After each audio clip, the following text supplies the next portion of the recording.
Pois díxome o señor Corujo e o señor Selas que se podía vir aquí a falar un pouco destas cousas desto do medio ambiente, porque sei que tiña unha xornada, entón vamos a ver que sale. Entón, preparei unhas notas, aí puxeron un título como a Unión Europea e a crisis non sei que, eu lle puse de crecemento e colapso, e, como me decía o señor Corujo, é máis ou menos o mismo, non? Ben, digo porque que a Unión Europea que ten que ver con isto. Non sei se saben que no ano 2023 fixose unha xornada de decrecemento no Parlamento Europeu. Estaban signes membros da esquerda, así estaban a ministra Sira Rego, había membros dos socialdemócratas, había membros de outras forzas, e estaba a extrema esquerda, que era o Partido Popular.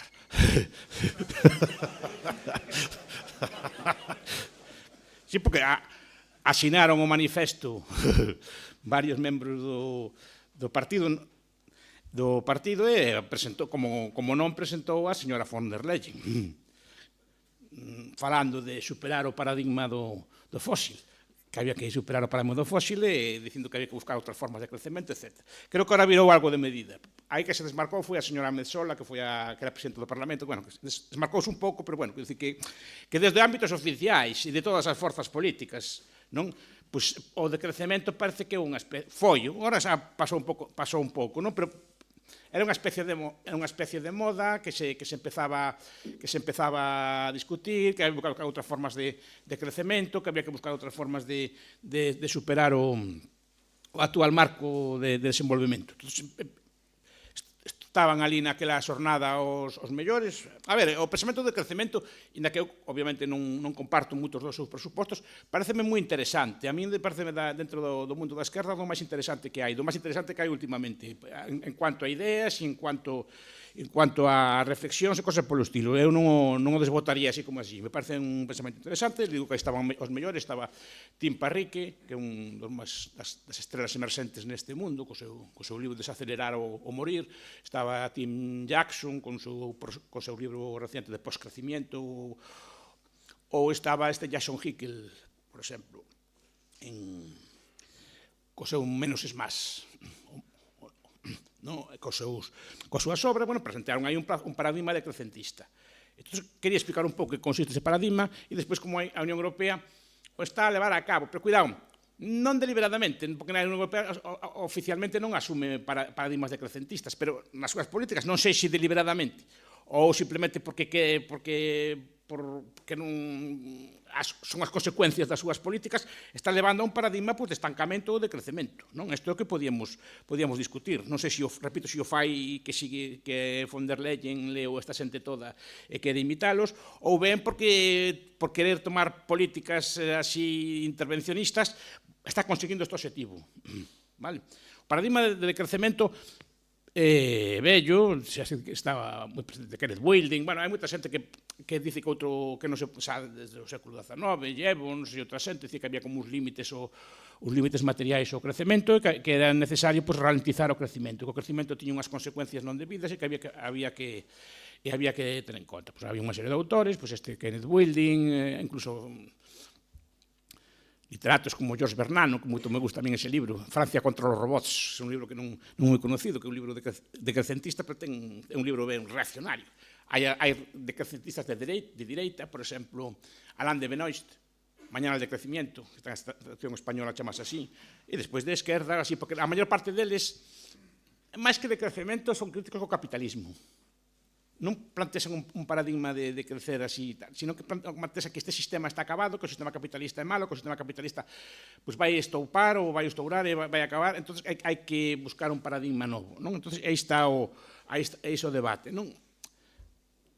Hai como varias vertentes, estou simplificando moito, hai como varias vertentes neste debate. Repito, antes de nada, son autores interesantes, e en España hai non moi bons, máis ou menos radicais. Por exemplo, está Antonio Turiel, que a mí me parece un señor moi interesante. Seu libro, por exemplo, Petrocalipsis, o último que acaba de sacar estos meses, se chama El futuro de Europa, que son libros nesta liña decrecentista, e despois unha liña como máis moderada, ou máis socialdemócrata, entre vírgulas, deste modelo que, por exemplo, Emilio Santiago Muiño, que chaman a palabra que usan para denegrar entre eles son chamarlle ecofascistas. E así lle chama Turiel a ecofascista ao señor Santiago Muñoz, pero, bueno, ten unha visión distinta. Tamén analiza o colapso, un libro que se chama Opción Cero. Curiosamente, analiza como modelo de colapso a Cuba do período especial. Como cando Cuba cae, como tiñen os cubanos, entran en colapso, por falta de enerxía, e como eles empiezan a buscar, e fai un libro que se chama Opción Cero. E analiza, creo que bastante ben o fenómeno. E nos últimos libros é el mito del colapso, porque dice que non ten que haber colapso, entonces empezan que a través de medidas pode evitarse o colapso. Digo que hai dúas perspectivas nesta idea de colapso e de crecemento. Un, que din que estamos medando demasiado, que eso causa problemas climáticos, causa problemas de contaminación, etc. Pero que podemos evitalo. Simplemente decrecendo podemos evitar que chegue ese futuro catastrófico. Hai moita literatura catastrofista climática, os libros de Kuntler, por exemplo, hai moitos traballos ao respecto, os libros de Clary, por exemplo, que falan das guerras climáticas, que vamos a guerras polo agua, todo así, todo que vai ser un futuro así como distópico, non? Pero podemos evitar ese futuro se tomamos as medidas adecuadas, non? Pois decrecer. O sea, simplemente vivir con lentitude, consumir menos, non idolatrar o crecemento. Eu non idolatro tampouco, pero agora comentarei. Pero outros, en cambio, dicen, no, o colapso, Turiel, por exemplo, o colapso é inevitable.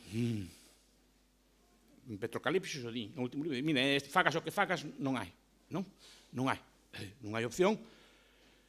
Entón é mellor que vayamos acostumbrando a vivir dunha forma de crecemento, a preparar esa cousa que vai chegar e a intentar, digamos, poñer as bases para ese futuro. Ambos os dous defenden solucións decrecentistas, pero ambos, digamos, que difiren. Un o ve como inevitable, fagas o que fagas, dentro deste paradigma non se pode seguir, e vamos a acabar. Entón, aí entra o debate. Miña crítica, cual é a miña reflexión ao respecto? Non, así estou falando moi por enriba, porque me pidieron que fora relativamente breve. A ver, o crecemento e o crecemento non poden ser planexados. Iso é unha cousa que me gusta lembrar. Igual que non podemos planexar, mañán vamos medrar e facer por decreto, mañán medramos.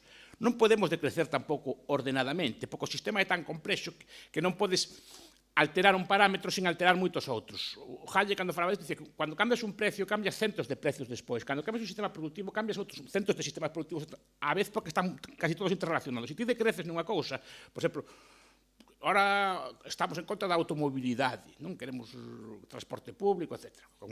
Que é un objetivo que se pode discutir, pero, bueno, é un objetivo. Pero se ti cambias e quitas os automóveis, ti quitas tamén as ambulancias. Ou as faz moito máis caras. Porque as ambulancias son automóviles máis ou menos transformados, os furgonetas máis ou menos transformados. Se ti cambias a automobilidade, tamén cambias o sistema. Entón, que combustible usamos para esas ambulancias? Que redes de repostos temos para esas ambulancias?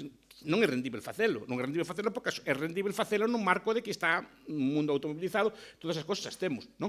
Ou calquer outro ben. É dicir, non podemos a mellor privarnos de certos consumos, claro, pero sin privarnos a mellor de ter medicamentos. Porque están interrelacionados, non é un produto que se fabrique solo seguindo todos os procesos para facer o medicamento. O medicamento depende de que haya gas, depende de que haya vos transportes, de que haya boas cámaras de frío, de refrigeración, depende un montón de cosas que non podes reducir aquí sin ter consecuencias en sectores nos que non esperas. Iso é a cuestión desto. A parte que cualquier transición deste estilo é un sistema de planexamento central. E que pasa co planexamento central? O planexamento central xa o vello Kurzweil, o futurista, o transhumanista, xa o dixo, mira, que moitas invencións o problema que teñen é que non están, as invencións complementarias non están o suficientemente maduras. Ti podes ter un automóvil eléctrico perfecto, pero necesitas redes de recarga, necesitas redes de repostos, necesitas mecánicos que sepan arreglar eso, necesitas industrias que teñen adecuado, e ao mellor ti podes ter o coche, pero non as demais cousas a vez. Entonces, esa invención falla porque é unha invención demasiado rápida a como está madura o resto da sociedade. Non? Eso que pasa con calquer transición planexada. Entonces, esta é a cuestión que se plantea. Entonces, ti podes decrecer, vale, pero decrece sin orden. Non podes dicir, no, vou a crecer solo un 10% menos e quedamos así como ahora, pero un poquito menos. Non? Pues, o prato da comida é un poquinho máis pequeno. Non? Ou andamos, compartimos... O sea, non podes... Eu entendo a lógica deles, non? Que que se consume demasiado e se sabedes que o capitalismo e o consumismo son inimigos, e que é unha asociación que fan eles, sempre, e son inimigos. Eu creo que, como decía tamén un teórico, decía, o gallá fóramos máis materialistas, dice que o capitalismo é materialista, o problema é que o capitalismo non é materialista, non valora as cousas, o sea, as cousas son de usar e tirar, non temos valor aos bens, e un capitalista ten que ser materialista, no sentido de que os bens que ten, os seus jerseis, os seus abrigos, o seu coche, a súa casa, os seus muebles, cuidalos, mantelos, non tiralos porque sí. Eso é o capitalismo. E iso é o materialismo. O materialismo, o que chama materialismo é todo o contrario, é despreciar o material, é tirar as cousas. Teño roupa, tiro con ela.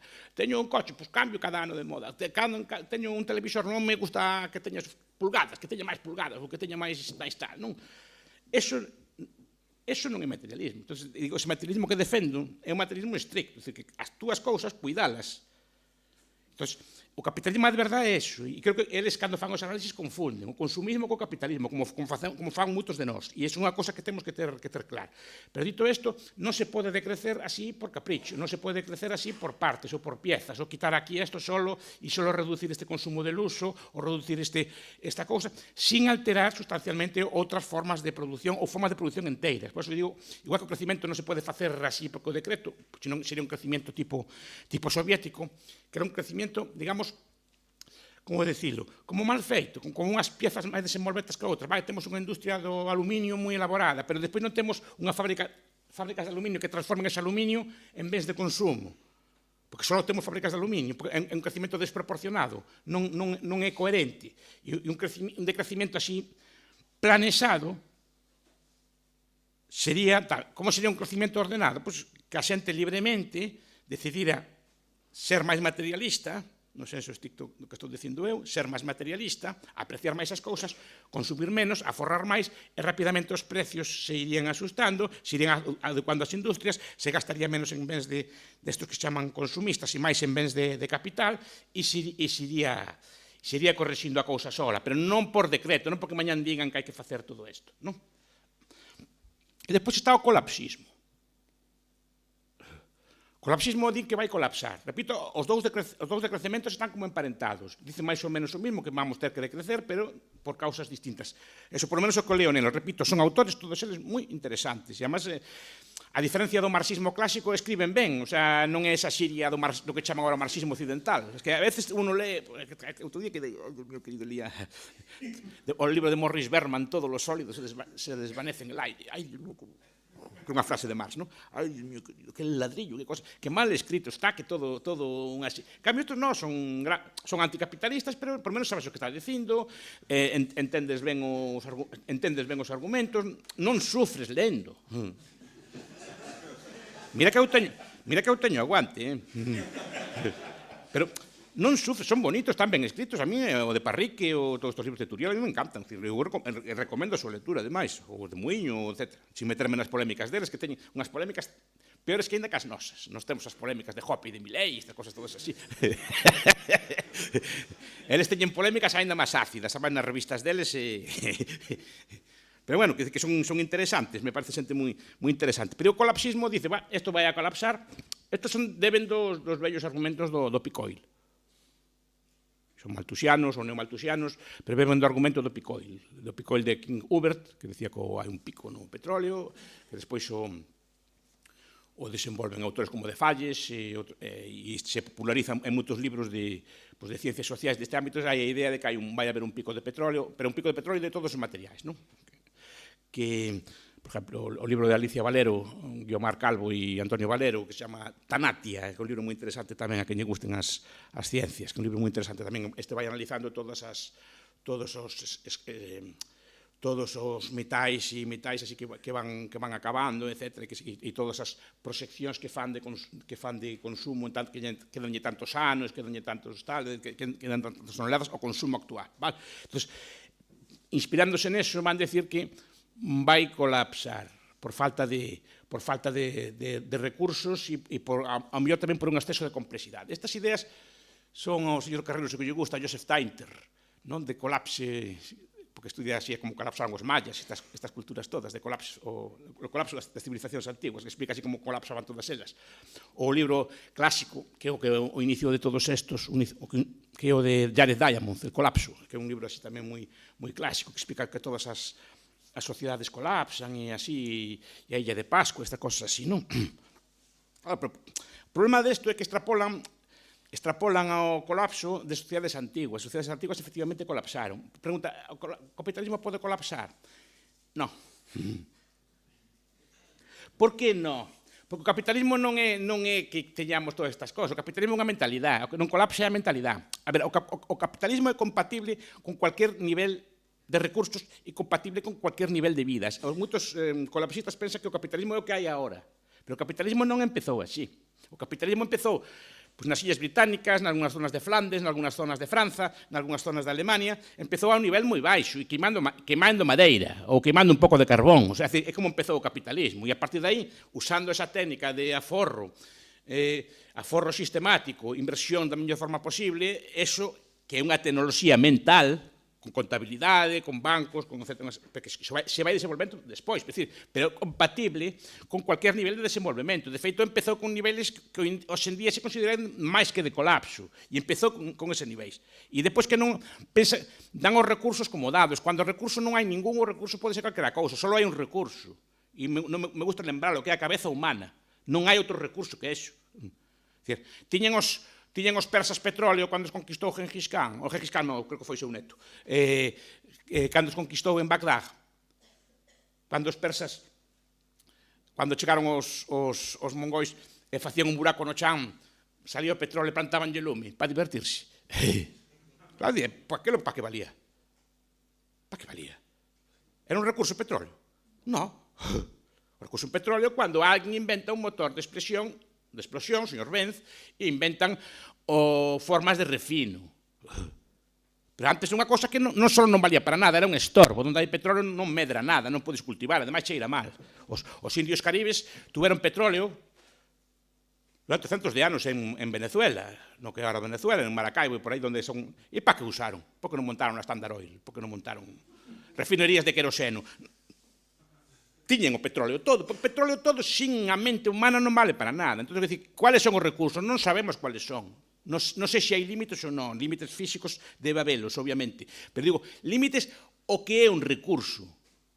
Antes tiñamos, cada vez teñemos máis, non cada vez temos menos. Antes só tiñamos leña. Ahora, despois teñamos leña carbón e petróleo, despois petróleo e electricidade. Electricidade podemos sacala de 1000 fontes distintas, aparte de queimar fósil, de queimar carbón, etc., podemos sacala do vento, do agua, das marés, dos ríos, podemos sacala de solar, podemos sacala de geotérmica, podemos sacala de un montón de cousas distintas, aproveitando cambios de... O sea, non sei como, non son técnico, que me corrixa alguén se sabe máis que a min. Pero, creo que hai moitas formas e cada día inventando cousas novas de forma de sacalas. Antes,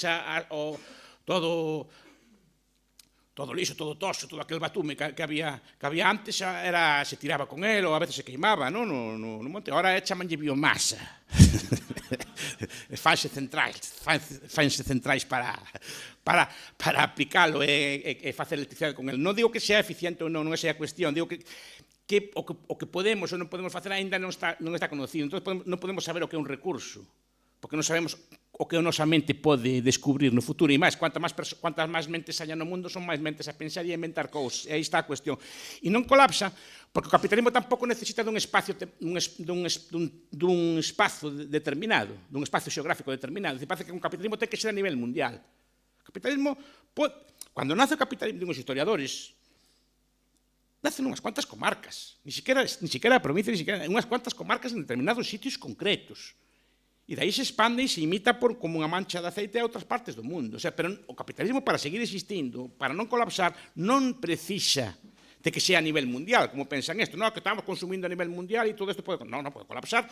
Podemos entrar en etapas de recesión, podemos entrar en etapas de crisis, pero o capitalismo non ten por que colapsar, simplemente verá o que hai naquele momento e intentará aplicar estas técnicas o que hai e intentará volver a facer funcionar. O sea, eu non creo que sea, digamos, eu non creo nas leis da historia, non creo que o capitalismo, digamos, teña que ser sempre medrando ou que non haya picos e baixos, que a xente non poda adoptar outras doutrinas.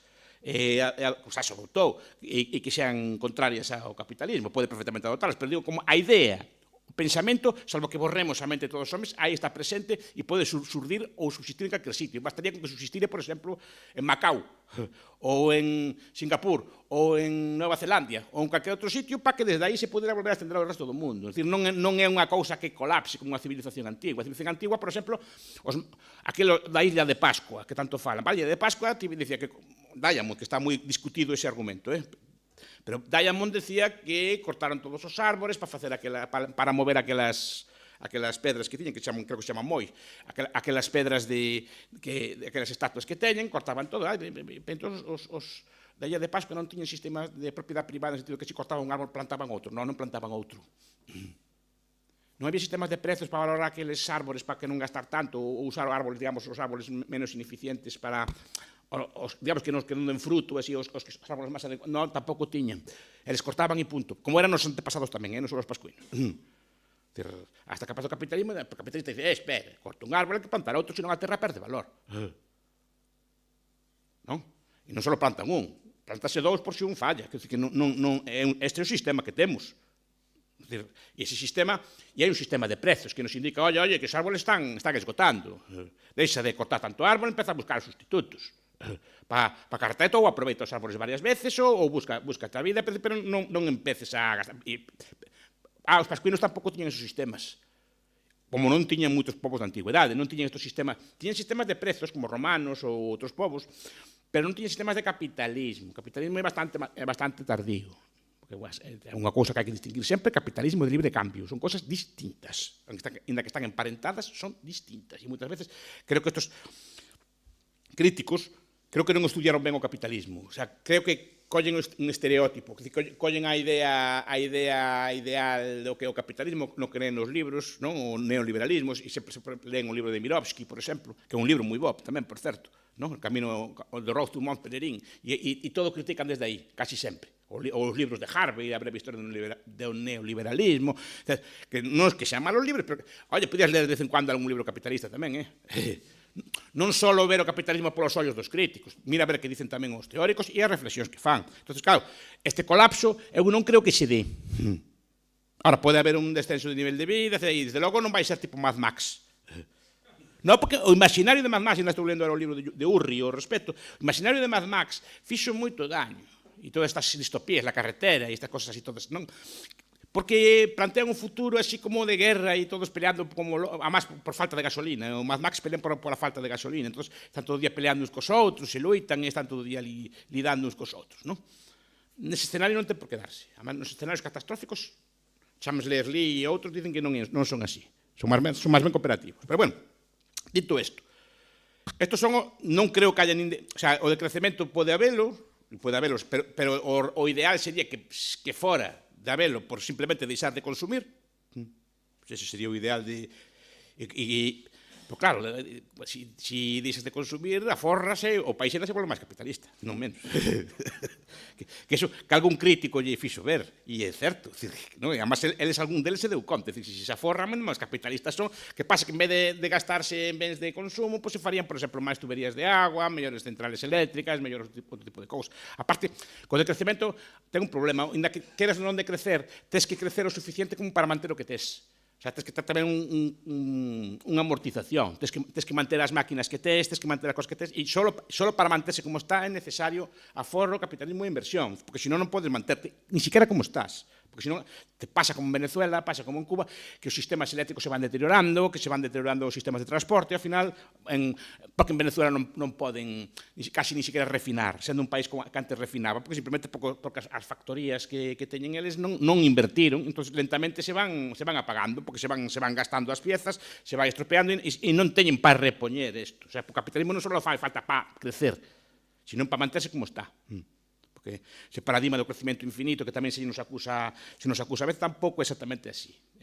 O crecimento eu non o veo malo, pero tampouco esa idea de que estamos todo o día pensando en crecer al infinito e así como pensan eles que pensamos. Non? Dito isto, estos son os escenarios. Agora digo, a Unión Europea que está facendo? Que está facendo? Si está dando nos dous pés. Pero a través de que? Primeiro, quere facer unha transición enerxética. Eu xa non me meto coa Xenda 2030, que agora falar deso case é falar como de conspiracións e cosas así. E o señor Moreno gustanlle moitas conspiracións, pero pero non sei se é o máis adecuado. Pero digamos, eles fan unha xenda, teñen unha xenda para, por exemplo, para un vector, que é a mobilidade eléctrica, queren electrificar todo. E aí Turiel, por exemplo, é excelente. Turiel é excelente, porque Turiel dice, no, cando critica que non pode ser, vai analizando punto por punto mellor que moitos de nós, vai dicindo, non pode ser por isto, non pode ser por isto, e isto. Además, ti faz un plan, claro, pero non tes en conta todos os factores que influyen para facer un plan. Ti dice, no, cambiamos el coche eléctrico para el 2030, ya está. Ya está. Non? Que é o primeiro que pasa. Por exemplo, aí sí vai estar prohibido o motor diésel a partir del 2035. E depois se queixa, por exemplo, Turiel de que non hai diésel, non? Pode ser que non haya diésel porque non haya diésel porque se reduzca o petróleo, pero pode ser que tamén que as refinerías digan, aí sí, vai prohibir o diésel, entón, cando hai un fecho a planta de diésel ou cando se avería a máquina de diésel, non a reparo. Hai que comprar unha nova refinería de diésel, non a compro, como vou a comprala? Se vai estar prohibido. Que pasa que hai un desaxuste temporal, a fechas antes de que se acabe de todo a demanda.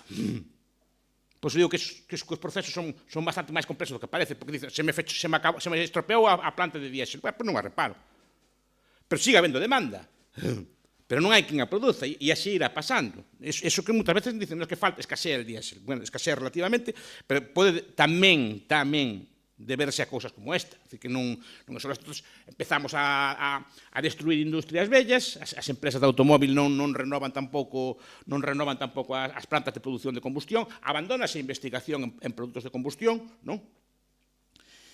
E nun montón de cousas máis. Pero, claro, ao mesmo tempo, non creaches a infraestructura necesaria para que o coche eléctrico sea atractivo. Quer dizer, se dixeras que o coche eléctrico chegase con un enchufe como nun móvil, enchufas en calquer sitio e carga, vale, pois é boa solución. Pero esa forma de carga, non sei se é posible, que esa non me meto, creo que non é posible, a día de hoxe, en principio, se fora posible, pois sí, todo o mundo querría un coche eléctrico, todo o mundo leva un móvil enriba. Non é estar en contra, o problema é que tes un coche eléctrico sin o resto da infraestructura desenvolta ao mesmo tempo. O que tes é unha especie de lastre.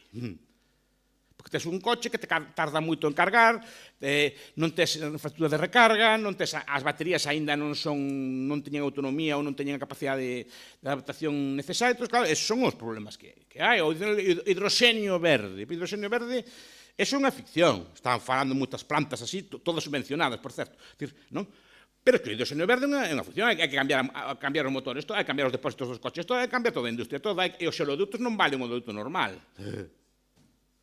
Non vale porque creo que saben máis os físicos, así, pero creo que ten unhas capacidades corrosivas que non ten o outro. Entón, pero queren facer todo un plan a gran escala, un sistema de planificación, como cando decía Lenin, vou crear o socialismo, vale, créalo.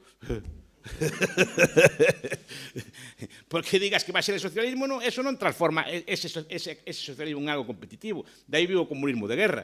Pois algo semellante sin chegar aos extremos de isto. Simplemente estás destruindo a tua industria, porque ti o que sabes facer, como normal, son coches de combustión, é o que sabes facer. A gente dice, non, é que ponemos dinero e nos transformamos ahora en unha industria así hipercompetitiva. Non, é o que saber facelo.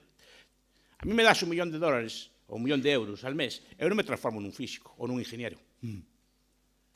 Nun arquitecto. Toma, aí fai transición. Non valgo, non sei. O sea, ainda que supera, ainda que tardara empezar a carreira de cero, empezar a facelo. Non. Se arquitectos profesionais como Xelasame levarían os de ventaxa, me ganaría. E nunca partiría con retardo. E o que estamos pasando? Porque non é chegar e cambiar unha planta por outra, como pensa a xente, quitamos unha cosa. Non, é que hai que saber facelo, hai que saber facer chips. Saben facer chips? Os chips, además, cada vez son máis puros, requiren unha pureza maior de non sei que refinan ali, que é unha cousa espectacular, que ten unha capa só dunhas micras de átomos, non sei que, bueno, os que sepan que falen deso, digo, non sei específico. Pero é que non se pode facer, que ponemos dinero e já está. Non se pode. A mí non podes poñerme a facer chips, ainda que me des 10 millóns de euros al mes. Non sei facelos. Ainda que supera, que miña mente non vale para esas cousas, tardaría anos en saber facelos. Non é chegar mañán e poñer. En cambio, nosos enxeñeiros de combustión que sepa de enxeñería que me corrixe, pero creo que, ainda que sean enxeñeros os dous, non están especializados cada nunha cousa, e se son vos, saben moito da súa cousa, non saben non necesariamente especialistas na outra.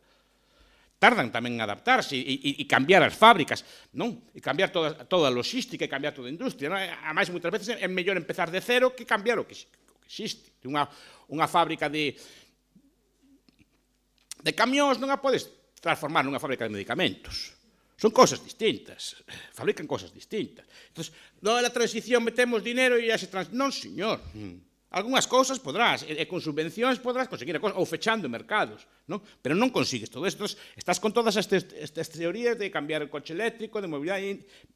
Turiel o dice Turiel, isto é imposible, tamén o digo eu, é imposible.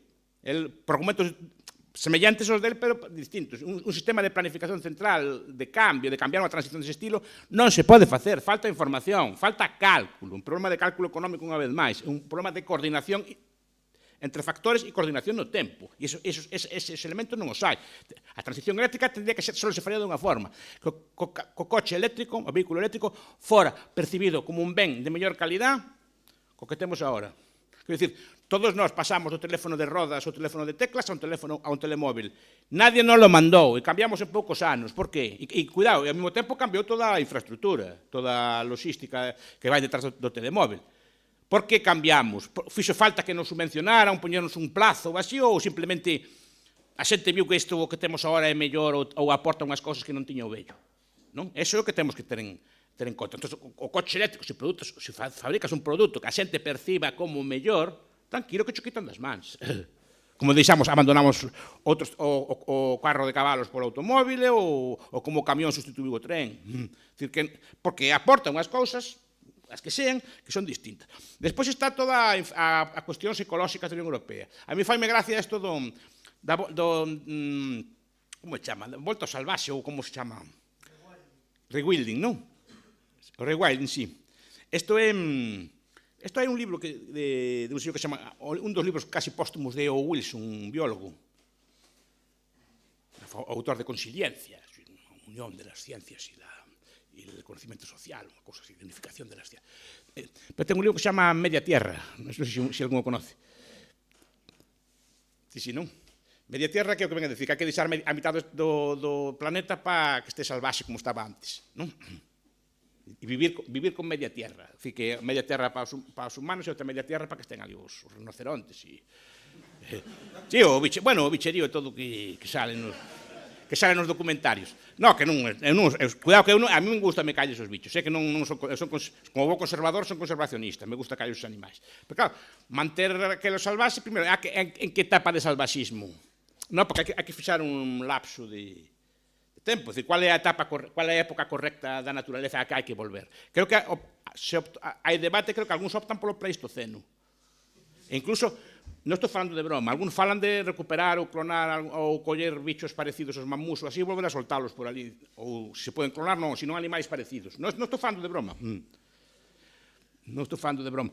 Non digo porque hai o libro de Shepard, Coming Home to un Pleistoceno, la vuelta a casa al Pleistoceno, que non é un debate, porque digo que a Unión Europea adoptou como medida oficial, e puxo tamén como medida, que boa parte de Europa ten que ser salvaxe, non que estar acostumbrado ao co verde, o paisaxe sea así bonito, o paisaxe humano, non? Con prados, os bosques así de madeira nobre, etc. Non, queren volver a que este salvaxe. Unha parte de territorio, claro, fai unha... moitas desas terras, hoxe en día, son terras agrícolas. É un cambio terrible. Despois, todos os cambios nos fertilizantes, todos os cambios Bueno, a PAC comezou con unha política de prezos, xa empezou facendo daño, non? Xa empezou con unha política proteccionista, xa empezou con unha política que fixo un daño terrible á competitividade da europea. Eu sempre conto o caso de Nova Zelanda. Hai un libro moi bo, se lle gusta isto, que como se chama? La agricultura e el Estado, de Pasur, chamase así en español, non? E ten o primeiro capítulo, a introducción vai sobre a política agraria común. Digo porque se alguén interesa ese tema, que é moi interesante.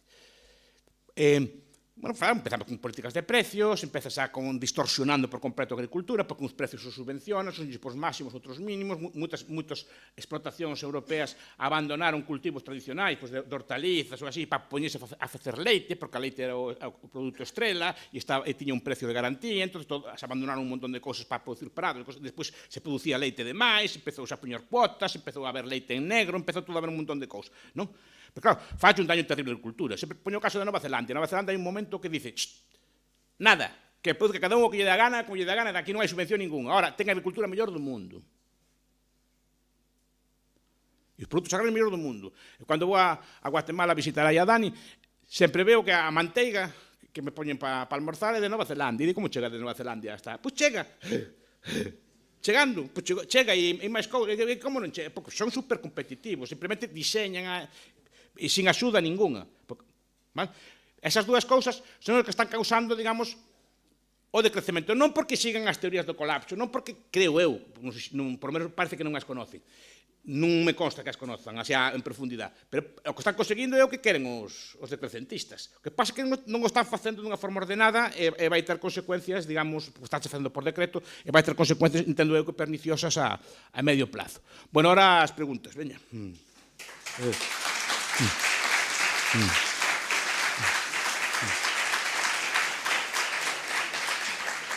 Como traballades? Dalle un micrófono aí o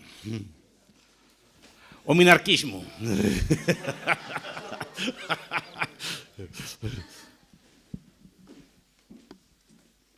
Buenos días y muchas gracias por la conferencia. Muchas gracias, señor. Yo quería preguntarle, usted habla de que uno de los problemas es el consumismo. ¿Es él? El consumismo. Y no es un problema. Sí, diga. No, yo quería, porque se dice que cuando hay deflación se desincentiva el consumo. ¿Sí? Y los bancos centrales tienden a querer mantener una inflación, aunque sea poca, una inflación. Entonces quería preguntar si eso puede tener que ver con que cada vez haya más consumismo, que la inflación también incentiva el consumo. Hay un historiador cultural que se llama Lyndall Carter, Reclaiming the American Dream, creo que se llama el libro así, que explica que buena parte del consumismo actual se debe a las políticas del Banco de la Reserva Federal a partir de 1920. Porque antes la gente ahorraba y compraba. El Ford, por ejemplo, el coche Ford, usted quería un Ford, dice, quiere un Ford, pues vaya ahorrando usted 100, la casa Ford organizaba un plan de ahorro, vaya usted ahorrando 100 euros o 100 dólares al mes durante 4 años con el tipo de interés y tiene ahí su Ford. Al cabo de 4 años, no ahora. ¿Qué hizo el Banco Central? Inundar de dinero a los bancos y los bancos empezaron a prestar y colocar el dinero a los clientes. Y empezó una cultura de compra ahora y paga después. Y empezó todos aquellos famosos años 20, que yo les tengo mucha manía. No todos los años 20 del siglo pasado. Todos aquellos años 20, que el robar y 20, todo va financiado por este consumo. El consumismo y el capitalismo son bastante enemigos. El consumismo es una consecuencia de la riqueza que trae el capitalismo, pero no es una causa. Quiero decir que sin consumo, no tendríamos osos pandas de esos chinos que venden que venden en las tiendas de productos. No tendríamos esos osos que mueven la pata. No, efectivamente no los tendríamos. Pero con el dinero que gastamos en eso, podríamos ahorrar y financiar a largo plazo industrias, que hacen falta muchas, o infraestructuras, que no las tenemos todos. Aquí y en otras partes del mundo. En otras partes del mundo no tienen infraestructuras porque no tienen forma de financiarla, ni tienen quien les preste, porque no hay capitales suficientes. No tenemos buenos medios de transporte. Ese tipo de cosas se pueden mejorar, o centrales eléctricas que al final acaban abaratando la electricidad y permitiendo que las clases populares, como si fuera, vivan mejor, o que tengan mejores servicios de todo tipo.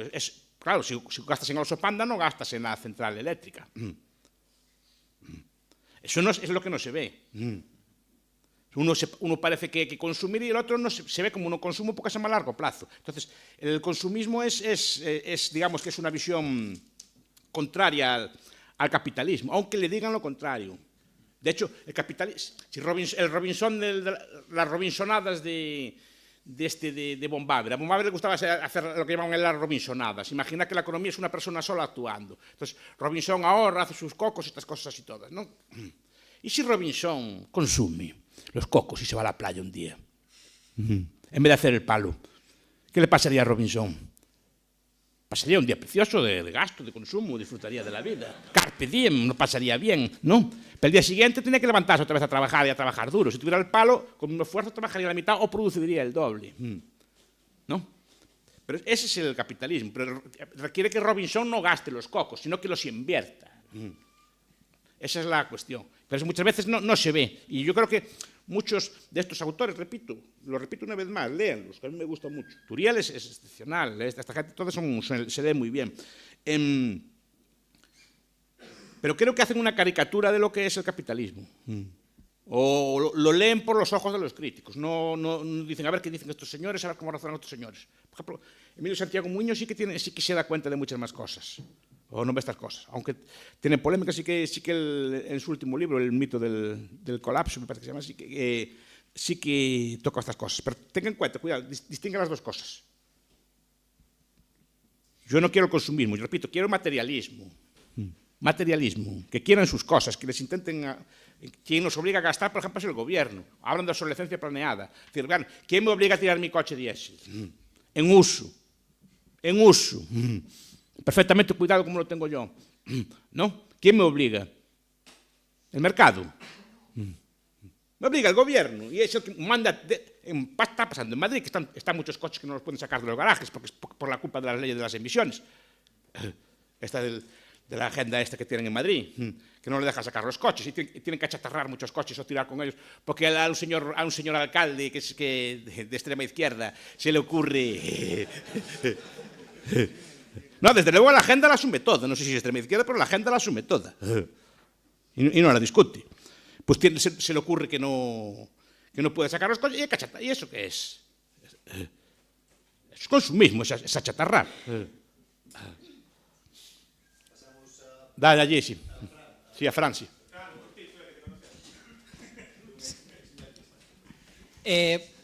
Moitas gracias, profesor Bastos, pola súa conferencia. Oxe, non estuve en anarco, oxe, tendrás que ir. Xo sei. Bueno, eu agora xa son máis anarco que antes, pero bueno. A min as teorías estas que estou vendo de moita xente, das teorías do decrecemento, personalmente pareceme unha monstruosidade e sorpréndeme que haxa xente que seña comprensiva con ela. Entonces eu pregunto, me fago un exercicio de retroinspección, decir, bueno, porque esta xente é comprensiva con estas teorías que a min pareceme unha monstruosidade, entonces ou estou confundido eu ou está confundido esta xente. Entonces eu chego á conclusión de que o crecemento como tal non é un fin en sí mismo, é unha consecuencia. Entonces, o crecer, vamos a crecer a un 10% porque senón el país colapsará, non sei que, é unha tontería. Segundo, unha cousa é o decrecemento, outra cousa é a frugalidade ou o que vostede está dicindo. Eu porque a miña muller dime, es que esta gravata está pasada de moda, compra outra, porque teño que comprar outra gravata, esta a mí me gusta, ou... Entonces é o que di vostede. Entonces, canto máis medremos, máis ricos somos, podemos facer máis con menos. E o mellor é que decrecemos un 2%, pero non porque necesitemos medrar, porque o decrecemento sexa un fin en sí mismo, senón porque temos un sistema que é tan sumamente eficiente que con menos podemos crear máis. Entón non sei se a xente que é comprensiva con eso confunde ou confundo eu, esa frugalidade, que eu sí estou de acordo, porque a min gustame, eu sempre intentei ser aforrador e nunca me gustou ser moi gastador, máis do que debería, pero bueno, con decir, no, pois temos que decrecer para non colapsar. Gracias. No, que é correcto que dis. O capitalismo consiste co mismo facer máis cousas. É que non... Incluso aproveitar o lixo. Un dos problemas que tiña o socialismo é que non había na teoría económica, no plan non incorporaban o lixo. Só creo que un plan húngaro se incorporou, pero non incorporaba o lixo. Pero o capitalismo, hai un austriaco que se chama de Rocher, que é un dos poucos xeógrafos da escola austriaca, e dice, no, a ver, que o lixo hai que incorporalo. É máis, as industrias foméntanse unhas co lixo das outras, co residuo das outras, e se van complementando e van aproveitando un o que tiren as outras e van construindo industrias sobre aquilo que sobra. Entón, o capitalismo é a cousa que menos tira as cousas. Feito outros sistemas que sí desperdician moito máis precisamente porque non teñen cálculo. Non?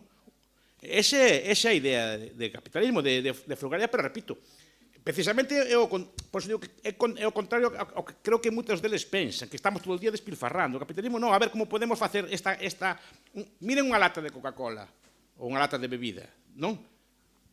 Quanto pesaba cando era novo e quanto pesa ahora? Non se ve que cada vez son máis finas. E usan moi produto, porque están intentando aforrar aluminio, non despilfarrar aluminio. O que teña ali. Todo o que se intenta é aforrar. Os motores cada vez que venden, no, es que mi coche consume el triple que antes. Non che venden así.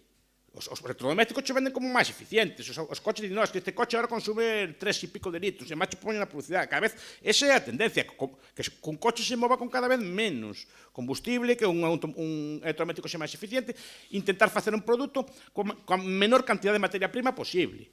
Ou co mesmo traballo, aproveitalo cada vez máis, que non se desperdicie. Eso é o capitalismo, pero non parece que estamos tanto día pensando que estamos como despilfarrando, tirando así, como aquel ruso, creo que foi o Telegram, que tirou así os cartos pola ventana un día, así pola... non, que estamos todo o día así querendo ver como gastar máis e como buscar así formas de dar voltas no coche para queimar gasolina, solo para gastalo e cosas por el estilo. Non debe pensar que é algo así. O capitalismo de verdade non é así. Hai xente que é consumista, hai xente que despilfarra diñeiro, como estos cantantes que queren bañarse en champán cando van así aos hotéis e cosas polo estilo, non? Que se ven así nas noticias de sociedade do xornal, non? E entre sus excentricidades que le gustaba bañarse en whisky ou en champán, encargaba al hotel. Pero normalmente non son moi capitalistas esos, son ricos, pero non son capitalistas. Que esta tamén outra confusión que hai que eliminar. Bueno, muchas gracias, profesor, por la charla. La verdad que es un honor escucharlo aquí en persona y espero que sea la primera de muchas. Me queda claro que el fin de los recursos, como algo tan esencial como el petróleo, no llevaría al colapso del capitalismo, pero por la parte de la desigualdad, ya que muchos académicos ahora estudian este campo, yo me preguntaba si, por ejemplo, una gran acumulación de riqueza en pocas manos es lo que sí puede llevar a un colapso del sistema. Eso es el neofeudalismo, eso que le gusta a Varoufakis. No. Yo soy de la teoría, ahí soy muy anarco, ahí soy de Kevin Carson, en el sentido de que, o de Gorelick. Estas grandes riquezas se producen en buena medida por el apoyo del Estado, no porque el mercado favorezca la... Yo no soy igualitario, o sea, en el sentido de igualitarista. A mí no me importa tanto, como soy de derechas, a la derecha le importa menos la igualdad que la libertad, pero aparte me interesa cómo está el más pobre, no que haya igualdad. O sea, me interesa si el más pobre, los colectivos más pobres están mejorando o no me preocupa tanto que sean iguales. Eso hay un autor que se llama Walter Schlegel, lo conocerán, que se llama El Gran Nivelador. Dice, no, las sociedades más igualitarias son las cuando hay una catástrofe, cuando hay una guerra, cuando hay una peste o así, cuando somos iguales. No es lo ideal, porque ahí somos todos iguales. Cuando bombardean una ciudad así, o vienen así una tropa o así de fuera, ahí somos todos iguales, todos vamos refugiados, escapando de allí. Entonces, no es la igualdad, precisamente la propia estabilidad social, la propia paz genera que, derivando de cursos de vida distintos y de preferencias distintas, haya desigualdad humana. Ahora, desigualdades extremas, primero, no sé lo que es una desigualdad extrema, a partir de cuánto es una desigualdad extrema y a partir de cuánto no la es, no sé dónde está escrito en la tabla eso. Ahora, muchas grandes fortunas o grandes cosas, primero, no son derivadas del mercado, son derivadas del cronicapitalismo, que el Estado te da un monopolio de algo, como algunos países que tienen el monopolio de los teléfonos lo tiene un señor, otros tienen el monopolio de la obra pública, o tienen monopolio bancario, o están protegidas determinadas industrias por el Estado. Y como usted sabe, si es buen austriaco, sabe que las empresas también tienen un límite. No se, aparte, aquel mito marxista de que 3, 4 megacorporaciones van a comprarlo todo y van a hacerse con todo, ¿no? Eso no puede ser. Hay un punto que las empresas colapsan también, pero por puro tamaño. Igual es un corolario de la imposibilidad económica del cálculo en el socialismo. Que las empresas también tienen un límite. O sea, no podría haber esas grandes fortunas sin apoyo o subvención estatal, en buena medida, no todas.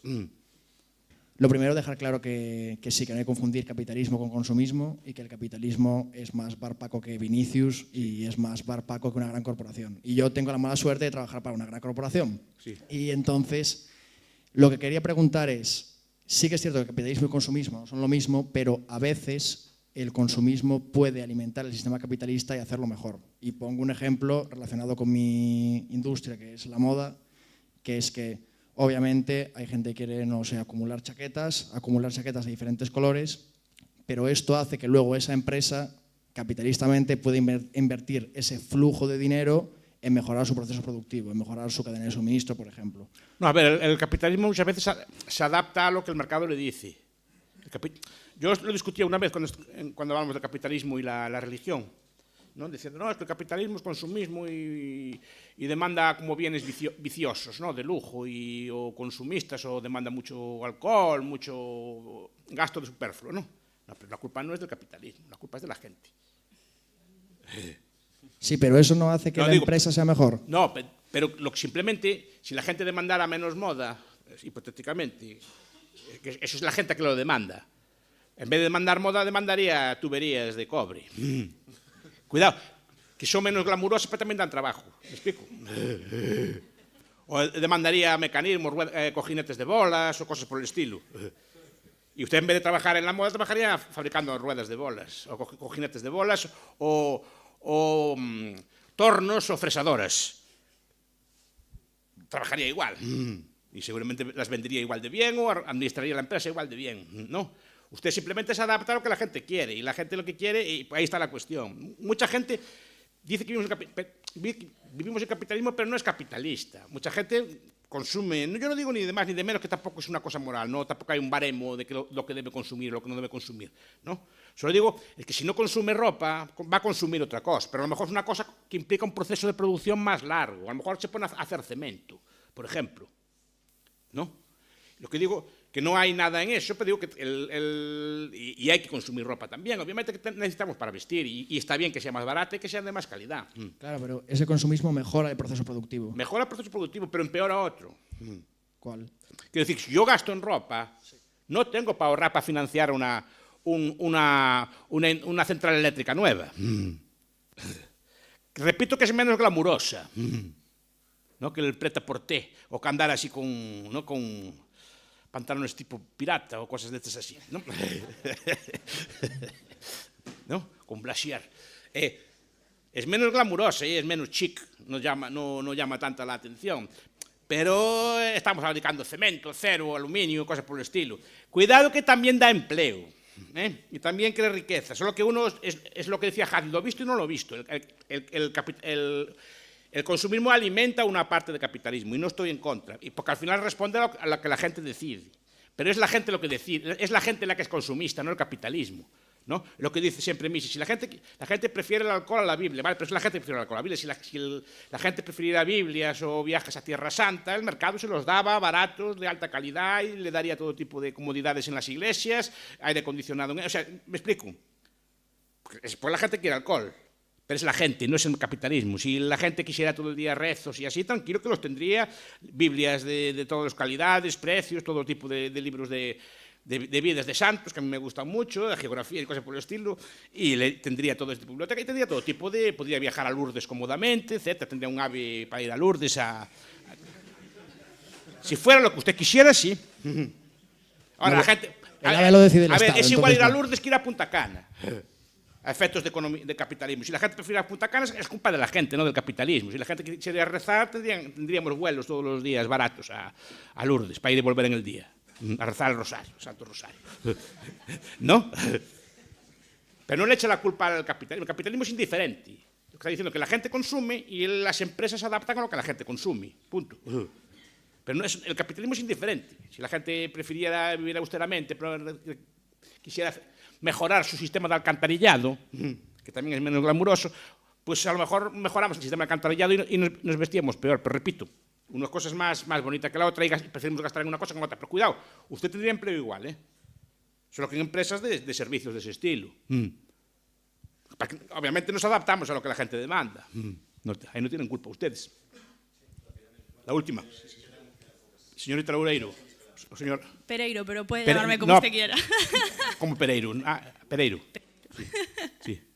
Eu quería preguntar se ten estudiado, tamén está un pouco relacionado con esta última pregunta, as razóns que poden explicar dende o punto de vista psicolóxico que moita xente asuma este discurso do decrecemento ou tamén moitos homes que asuman pois eso, a ideoloxía de xénero, pois non sei, se de algún punto de vista psicolóxico de sentimento de culpa ou non sei. No, son temas distintos e hai que debatir cada un por separado. O tema do decrecemento, a ver, o asumen porque é o discurso oficial, é máis, parece o lóxico. Lembremos unha cousa, a ciencia social boa é contraintuitiva, non é así, non é o sentido común, porque o normal é pensar que os recursos son como un queixo que vas rallando nel e que se vai gastando hasta que se gasta o queixo, non que o vas como rallando. E os recursos non son así, porque estamos todo o día descubrindo novas formas de aplicalos, descubrindo recursos novos ou descubrindo novas formas de reciclaxe. Estamos todo o día cavilando. Entón non sabemos, ainda que intuimos, non sabemos exactamente cuáles van a ser os recursos do futuro. Hai un que se chama Dieteren, que ten un libro moi bo que se chama Los metales de la esperanza, algo así, que explicando que, bueno, moitos metais se poden esgotar, pero hai aleacións. Se poden facer moitas aleacións. Ou se poden imaginar, ou se poden pensar, por menos teóricamente, os que sepan desas cousas, que se me corrixen, moitas aleacións ainda non están feitas con metais que sí que son abundantes. Pois chamamos os materiais da esperanza, que se pode facer con isto. Ora, o discurso normal é isto, que se gasta, que estamos consumindo demais, que é un discurso que a xente asume lóxicamente. Non... Sempre hai ese escotado chamaballe bionismo, non? Esa idea de volta á pobreza, que temos que ser así como pobres e así. Eu tampouco defendo exactamente iso, defendo vivir unha vida frugal, austera, etc. E non excederse.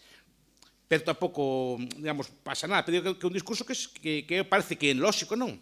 Desde Malthus ou desde Jevons, que todo que se va acabando, se va a acabar el carbón, o Malthus que se va a acabar o fame no mundo, todos esos discursos do Club de Roma, non? O de Paul Ehrlich, que se va, nos anos 80 iba a haber unhas fames terribles en Estados Unidos e Europa, porque se va a agotar os recursos. Porque non é así, porque o ser humano non é un algo pasivo, non é un insecto que ten o que ten, sino que nos podemos, a imaginación non se pode crear moitas cosas, pero eso non é fácil de explicar. O normal é creer que todo se vai gastando e que hai un momento que vamos a... A parte que está no imaginario noso, porque moitos destes discursos asumen fórmulas religiosas ou pseudo-religiosas, no senso de que hai un pecado original, que é o consumismo, e nuestros pecados están aí, e Dios nos va a castigar en el infierno climático, non? Unha cosa destas así, pero por culpa de nuestros pecados de gasto. Como está no noso imaginario, simplemente unha transposición. Hai o pecado, que somos consumistas, é un pecado original de naturaleza nosa perversa de consumo, e que por culpa de nosos pecados tal, a naturaleza nos vai a castigar e nos va, o sea, ferverán as aguas dos mares e subirán e asolagarán todo. O sea, o discurso incluso é bastante bíblico. Nas catástrofes previstas é bastante bíblico. Que non digo que non, eu non me meto neses temas, porque, repito, é unha cosa que aprendín a ser prudente nestas cousas. E non sei de cambio climático, non falo de cambio climático.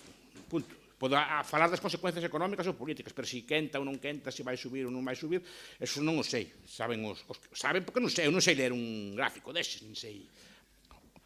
O que sí que sei os que leen esos gráficos, os que leen esas teorías, estas cosas así, poden interpretar esos datos precisamente porque o capitalismo lle dá as ferramentas para facelo. Todas estas ferramentas, estos satélites que miden a temperatura do mar, todas estas cosas así que tan sofisticadas, todos estos medidores que teñen e cosas por estilo, os hai porque hai especialistas en maquinaria de precisión que lle fan ese tipo de máquinas. E iso pode facer unha sociedade moi rica, que permite o luxo de andar a medir esas cousas. Unha sociedade que vive nun nivel de supervivencia non pode permitirse esos luxos, non ten medios nin para fabricalos, nin para manter ou debidamente manter e formar persoas cualificadas para que fagan ese tipo de cousas. Iso só pode facer unha sociedade moi rica. As sociedades primitivas non podían permitirse o luxo de ter científicos profesionais, nin profesores profesionais, nin músicos profesionais, nin escritores profesionais, nin literatos. Non había nada disso, vivían na mera supervivencia. Se hai científicos que, gracias a Dios, están todo o día pensando, cavilando cosas, é porque hai unha sociedade suficientemente rica que os pode manter. En unha sociedade de crecemento non o sabría, nin tendrían os medios. Vale, moitas grazas pola charla. Quería preguntarche si dúas preguntas rápidas. Si no, Aquí non hai unha, contrarios, eu non estou acostumbrado a estas cousas. Verdad, Dani? As clases que había bronca, perdón. Bueno, reduzo a unha. Transxénico, xa que estamos relacionados ao medio ambiente, cada vez a tecnoloxía avanza e vai posibilitar en algún futuro que, por exemplo, as plantas se sean perennes e, por exemplo, reducir gastos, por exemplo, Sí. non ter que labrar porque a planta vai rebrotar, por exemplo, non?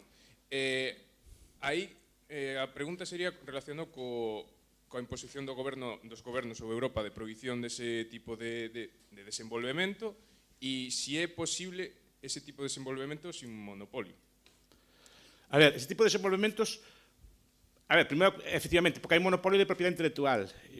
Sabe que os da nosa escola non son moi partidarios precisamente da propiedade intelectual. Non? Eso de entrada. Ese tipo de monopolios non considero que sean legítimos, ese tipo de patentes. E menos patentes sobre a vida.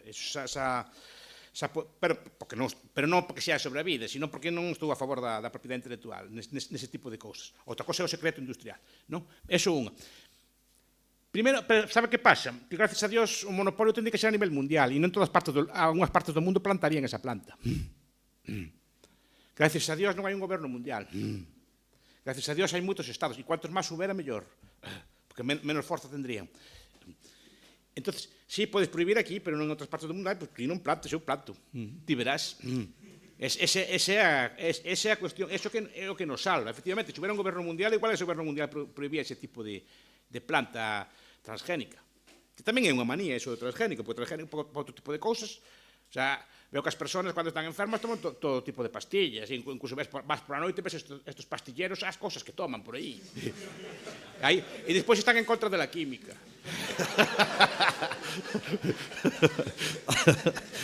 Non? Pois isto mismo, comemos todo tipo de cousas, porque hai como trigo, este arroz ten betacaroteno, non lle metemos non sei que cousa, hai horror que non sei que non sei cuánto. Non é unha cousa que para que haya vitaminas no arroz e a xente poda medrar, non cabe ver o problema, pero bueno. Aparte, o trigo normal non é transxénico no sentido de transxénico, pero sí que é fruto de moitos cruces. E antes facían insertos nos árbores. E iso non é parecido. Sí. A última. Muchas gracias, profesor. Le quería preguntar sobre una paradoja que se da cuando hay una concentración de capital, que si bien viene de una mentalidad capitalista y es beneficiosa en cuanto a prosperidad económica, se crea una paradoja de que mediante el fenómeno de concentración todo se masifica en el estilo del que hablaba Robke. Y entonces, en esa masificación se vuelve a fomentar el pensamiento, digamos, a corto plazo. Entonces, ¿qué solución hay para revertir esa paradoja y que eso no ocurra? Pero es que eso no es una ley causal. Quiero decir, puede haber esa paradoja, pero no tiene por qué darse siempre. Es decir, la masificación simplemente que algunos bienes son más baratos. Pero usted puede masificar. O sea, a Robke lo que le gustaba, por ejemplo, era que las propiedades fueran pequeñas, cada obrero con su casita. Se refiere usted a más allá de la oferta y la demanda, supongo, ¿no? Que es el libro, es uno de mis libros favoritos también. En ese aspecto sí, pero no es una ley causal. Es decir, usted puede comprar bienes baratos, pero después redefinirlos a su forma, vestirlos a su forma. Es decir, aunque todos tengamos la misma ropa, la podemos combinar de forma distinta. Y podemos llevar formas de vida. Lo que se trata es eso, no veo yo que tenga que haber necesariamente una masificación. La masificación que de Robke más bien creo que es como la de Ortega, es una masificación cultural, no de los bienes. ¿No? Y eso depende de los sistemas educativos, que sí que son masificados, que rara vez se critican. Por ejemplo, que todos los niños o las niñas de España estudian todo lo mismo, prácticamente todo lo mismo, y eso no se discute, y eso no es masificación. Sí. Por ejemplo, no crea una misma cultura o parecida cultura en todos, y eso es lo que masifica, pero no es el mercado que masifica. Además, el mercado es el que permite... Aquí me acaban de regalar unos libros bien extraños, ¿no? El Estado produciría ese tipo de libros. El planificador central se le ocurriría producir una tirada corta de un libro pequeño. O produciría los libros que entiende pertinentes. O un disco de música de un grupo extraño, de un grupo así alternativo, lo produciría. Una obra de teatro alternativa, la produciría. Se le ocurriría al planificador central eso. Ese es el problema. Lo que masifica el mercado no es masifica, el mercado diversifica. Me acaban de dar un libro bien raro. A lo mejor solo lo tengo yo, o poca gente lo tiene, ¿no? Pero entonces no es el mercado el que masifica. El mercado produce bienes a demanda. Algunos bienes los produce a gran escala y porque la gente los quiere así.